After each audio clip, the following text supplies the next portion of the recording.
রাধে রাধে বন্ধুরা, আশা করি সবাই ভালো আছেন।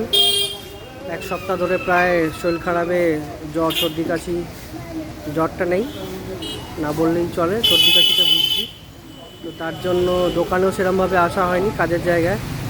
তো আমার কাজের জায়গায় আসার মাত্রই আগে আমি এইখানে আমাদের যে মন্দির আছে লেক টাউন শ্রী শ্রী কালী ও শনি মন্দির সেবা সমিতি, এইখানে সবার আগে এসে আমি মা বাবা যারা আছে তাদের দর্শন করি। সেই দর্শন করার পর তারপরে আমি কর্মক্ষেত্রে আবার ফিরে যাই। তো আজকে এক সপ্তাহের জন্য এখানে আসতে পারিনি, তো তার জন্য মনে হয় মা একটু অসন্তুষ্ট হয়েছে। তো এইখানে আসা মাত্র বৃষ্টিতে আটকে গেছি, দেখুন কি পরিমাণে বৃষ্টি।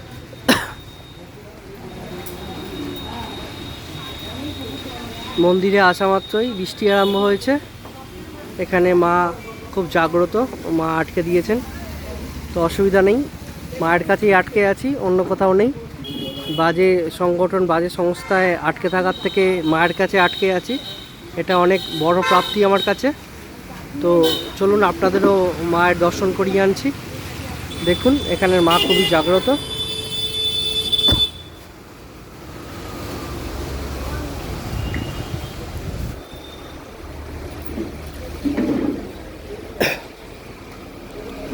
এখানে গোপাল ঠাকুর আছে,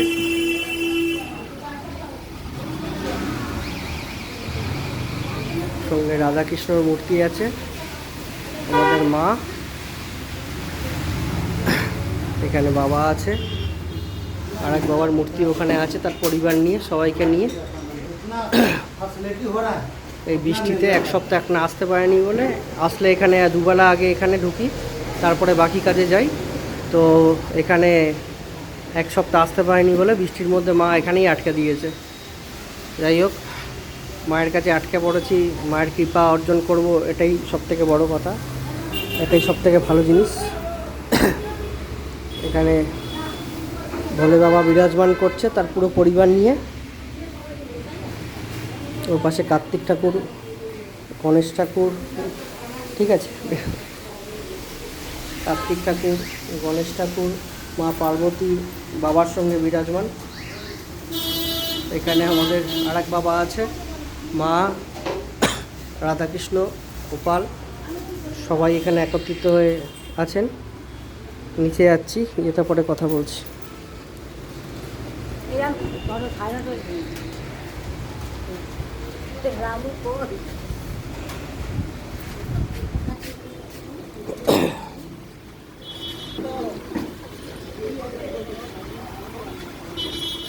এক সপ্তাহ বৃষ্টিতে ভিজে কাশিতে আর সর্দিতে অনেকটাই কাবু হয়ে গেছিলাম। তো এখন বর্তমানে অনেকটা সুস্থর জায়গায়। তার জন্য দোকানে আসা মাত্রই আগে মন্দিরে এসেছিলাম মায়ের দর্শন করতে, রাধাকৃষ্ণের দর্শন করতে, ভোলে বাবার দর্শন করতে, বড় বাবার দর্শন করতে। তো দর্শন হয়েছে, হওয়া মাত্রই এখানে বৃষ্টি আরম্ভ হয়েছে। তো বৃষ্টির মধ্যেই আপাতত আপনাদের ব্যাপারটা জানালাম বা বুঝালাম। লেক টাউনের দিকে যশোর রোড, আর এই লেক টাউনের এটা হচ্ছে আইল্যান্ড, এর পিছন দিকেই হচ্ছে জয়া, বা সোজা গেলে এদিকে হচ্ছে আমাদের ভিআইপি। বৃষ্টি এখনও হয়ে চলেছে, অঝোর ঝড়ায়, তো কিছু করার নেই, মায়ের ইচ্ছা, সবই মেনে নিতে হবে, মা যা চাইবে তাই হবে। এখন মায়ের মন্দিরেই আটকে আছি, এখানে বৃষ্টিতে বাইরে বেরোতে পারছি না। আশা করি আপনারা সবাই ভালো আছেন, ভালো থাকবেন, সুস্থ থাকবেন, ভগবান আপনাদের মঙ্গল করুক, সবসময় এই প্রার্থনা করব। ওম কৃষ্ণায় বাসুদেবায় হরে পরমাত্মনে প্রাণতা শেষনাশায় গোবিন্দায় নমো নমঃ। এই মন্ত্রটা সারাদিন যতবার পারি উচ্চারণ করি, কিন্তু কারোর সামনে বলতে গেলে একটা অন্য দ্বিধাবোধ চলে আসে, জানি না কেন। ওম কৃষ্ণায় বাসুদেবায় হরে পরমাত্মনে প্রাণতা শেষনাশায় গোবিন্দায় নমো নমঃ। হরে কৃষ্ণ কৃষ্ণ কৃষ্ণ হরে হরে, হরে রাম রাম রাম হরে হরে। ভিডিওটা এখানে এন্ড করছি, নেক্সট ভিডিওতে আবার দেখা হবে।